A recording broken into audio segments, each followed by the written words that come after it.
بریم از تهران تا هامبورگ ببینیم از چند تا کشور عبور میکنیم و چند هزار کیلومتر رانندگی میکنیم. اول از تهران راه میفتیم میریم مرز پلدشت، نخجوان و بعدش 2000 کیلومتر توی ترکیه شهرهای زیادی رو طی میکنیم و مرز حمزه بیلی میرم وارد بلغارستان و بعدش رومانی، بعد مجارستان، اسلواکی، لهستان و بعدم آلمان. 8 کشور رد میکنم و 5600 کیلومتر رانندگی میکنم.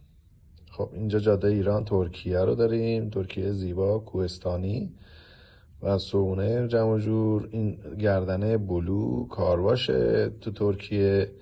صف حمزه بیلی وارد بلغارستان میشم، بعد جاده خراب اون تیکه بلغارستان تا اتوبان، بعد یه آتش سوزی هم اینجا گرفته بود نیکوپول. کشتی سوار میشیم میریم رومانی هم این تیکه جادهش خیلی خرابه و از چند تا شهر رد میشیم تا اینجا که از بغل رودخونه و بعدش مجارستان و بعدش هم که وارد اسلواکی زیبا و 210 کیلومتر تقریبا توی این اسلواکی رانندگی میکنیم. چقدر هم قشنگه جادهش.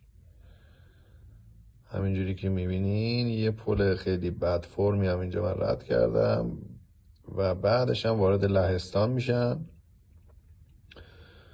و بعد وارد پارک 2000 که دیگه تقریبا آخرای لهستانه، پول لهستان زلوتی و بعدش هم که وارد آلمان میشم. مرسی که دیدین.